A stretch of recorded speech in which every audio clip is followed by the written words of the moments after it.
Greetings, fellow dungeon delvers, and welcome to Dorans and Dragons, where we work together to come up with Dungeons and Dragons 5th edition builds for your favorite League of Legends champions. Today we're building Master Yi, the Wuju Bladesman. Master Yi began his life in the village of Wuju, a hidden mountain village deep in Ionia, born to a pair of swordsmiths. His mother taught him the early tenets of swordplay, while his father taught him to read. These early lessons primed him for success when he went to study under the Wuju masters. Quickly mastering the art, Yi wanted to spread his knowledge to the rest of Ionia, but his mentors forbade him from leaving. When Noxus invaded, though, Yi could not be stopped, and raced down to his fellow countrymen to aid them. He slew entire warbands on his own and rallied the people of Ionia. The Noxians recognized the great threat of Yi and his swordsmanship, and sought to kill off any other Wuju masters before they could enter the fray. They destroyed the entire village in one night in a chemical firestorm. Yi returned after the war and his spirit simply broke, realizing that his actions led to his people's death. He stayed in isolation, feeling a loss of purpose until Wukong arrived and renewed that purpose. Through a series of duels, Master Yi realized he still had much to give to the world, and set out with Wukong to find new pupils to help others along the way. Before we get started with the build, go ahead and like the video, and hit that subscribe button so you're always notified when we release our builds. We'd like to thank one of this month's Doran's Blade patrons, John Sickery. Thank you so much for your support. It means a lot to us. John Sickery chose Master Yi to build as part of the rewards for our Blade tier patrons. Come join us over on Patreon today for just $1 to get access to our awesome Discord community where we talk League and D&D all day long. Alright, now let's get into it. Here's a quick preview of the build. For race, we're going with Variant Human. Per usual, our stats are going to be determined using the standard array. For our stat priorities, we're going to max Dexterity and dump Strength. We do have a multi-class requirement of 13 in Dexterity and Wisdom. Our leveling path is going to be levels 1 through 5 in Ranger, then a 3-level dip in Fighter, then back to Ranger for 6 to 17. Master Yi's passive, Double Strike, is going to come from Colossus Slayer. Our Q, Alpha Strike, is going to come from Steel Wind Strike. His W, Meditation, comes from Evasion and Psionic Field and like 4 other features. Our E, Wuju Style, will come from Psionic Strike. And finally, we get our ultimate Highlander from Freedom of Movement and Long Strider. For race, we're going with the OP Variant Human for the free feat. We're going to take a +1 to our Dexterity and our Wisdom and pick up Proficiency in Athletics. With our free feat, we're going to choose Great Weapon Master. Now we're going to be using a one-handed weapon, so we'll ignore the second part of this and focus on the first, which allows us to make another attack as a bonus action whenever we crit or kill a creature. For background, we're going with Hermit as a nod to his years of isolation following the war. This will give us proficiency with Medicine and Religion and the Discovery feature. This is something you'll work with your DM prior to the campaign, but it's basically a revelation of the universe that brought you out of seclusion. For Yi, this would be as simple as having a dream that Wuju style is something that the world will greatly benefit from being more widely taught. For stats, we're going to be like Yi balancing a sword on his fingertip with the standard array. Roll if you want to, just keep at least a 13 in Dexterity and Wisdom for multiclassing purposes. Speed of Mind and Body is the name of the game with Yi, so we're going to max our Dexterity first. We'll go Wisdom next for the lessons learned during the war and his self-exile. Constitution after that for a little bit of durability. Intelligence is going to be slightly above average thanks to Dad, and our Charisma will be average, then we'll dump Strength. For equipment, we're going to go with Studded Leather as our armor and a short sword for our weapon. I feel like I can already hear some grumbling in the comments, so let me explain. Dexterity is the right way to go for Master Yi, and we're not going to have enough levels to make Kensei Monk worth more than getting the ultimate version of Alpha Strike. So bear with me here, I promise it'll play out well. Alrighty, let's kick off the build with some levels in Ranger. Rangers have a D10 hit die and give us proficiency with light and medium armor, shields, and both simple and martial weapons. We also get 3 skill proficiencies. With Doran's 7 lenses of insight, we're going to choose Insight, Perception, and Investigation. Our 2 level 1 features are going to be Deft Explorer and Favored Foe, thanks to Tasha's. Deft Explorer is going to double our Insight proficiency bonus and give us 2 languages to learn. Favored Foe is going to let us mark any creature we hit for a minute. This mark will let us do an extra 1d4 damage once per turn when we hit them. Second level Rangers choose their fighting style and gain spellcasting. We're going one-handed, so we'll take Dueling to add a +2 to all damage rolls with our short sword. We're going to pick up 2 spells here, Cure Wounds and Long Strider. Cure Wounds is going to give us some healing for our W. It's a touch range spell that heals 1d8 plus your wisdom modifier. Long Strider is going to give us some movement speed for our ultimate. It's very straightforward. You touch a creature and it gains 10 feet of speed for an hour, no concentration. Level 3 Rangers choose their Ranger archetype and learn Primal Awareness. For our archetype, we're going to go with Hunter, which will give us the Colossus Slayer feature. Once per turn, whenever we hit a creature below full health, we can deal an extra 1d8 damage to it, which is essentially hitting it twice like our passive.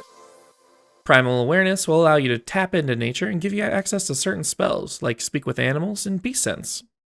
4th level Rangers unlock the first ability score improvement of the build. As usual, we're going to lay them all out here so you can choose as you want along the way. At Ranger 4, we'll gain some speed with a mobile feat. Our speed will bump up by 10 feet, dashing will remove the movement penalty from difficult terrain, and whenever we make a melee attack against a creature, we won't provoke opportunity attacks from that creature for the rest of the turn. At Ranger 8, we're going to take advantage of our short sword with Piercer. This is going to increase our dexterity by 1 and allow us to re-roll 1 piercing damage die once per turn.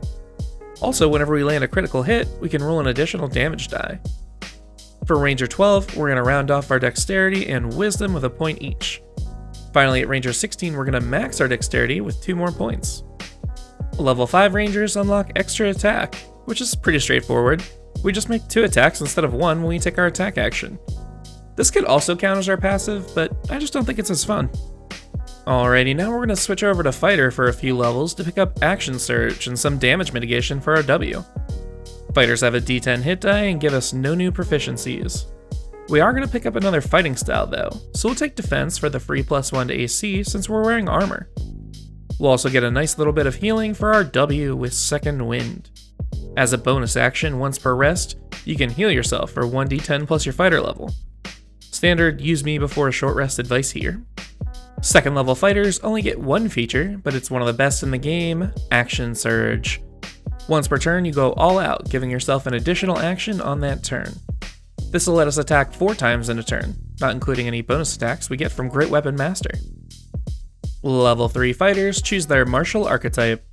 We're going with Psy Warrior to empower our attacks with Wuju energy and gain some damage mitigation.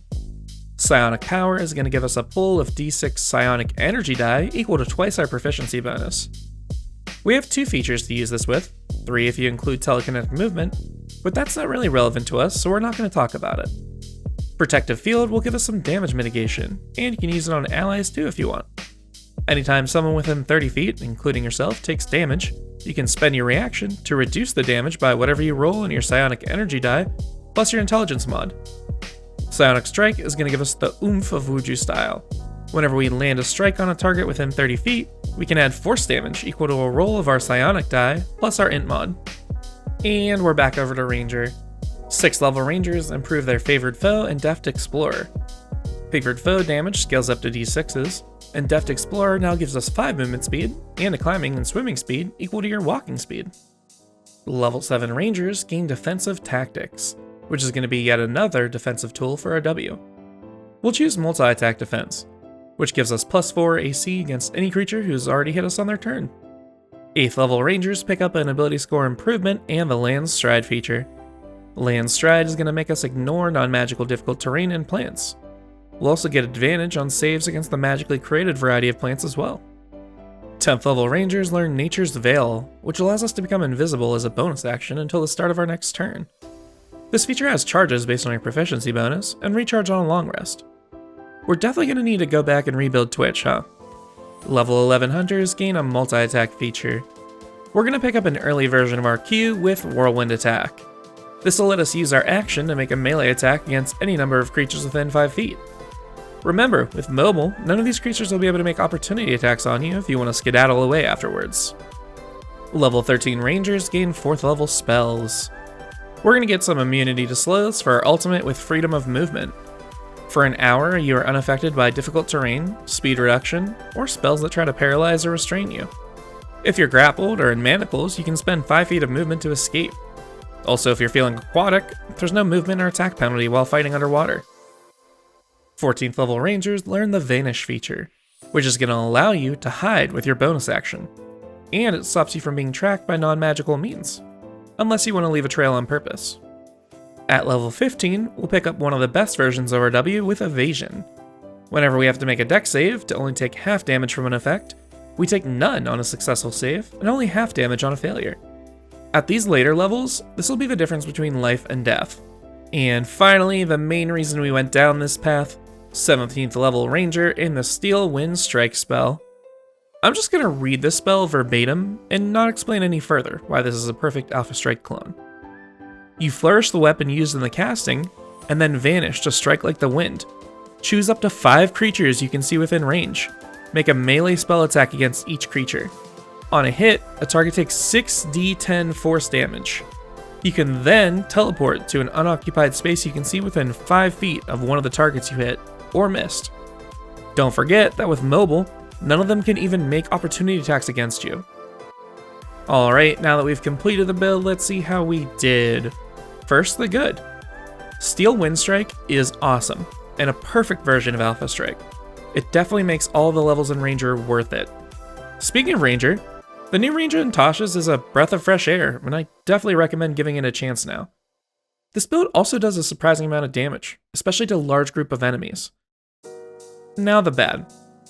The only real bad is that we have to go with a short sword instead of a long sword, but again, totally worth it to bring this version of E to life. So what'd you think? I've included a link to this build via D&D Beyond in the description below, as well as Amazon links to the books used in this build. If you enjoy this type of content, please consider supporting us on Patreon. We have a few awesome rewards, including access to our Discord community and monthly homebrew releases. We plan on turning out one League Champion build every week. Thanks for watching, and hopefully we'll catch you on the Rift, or in the Forgotten Realms.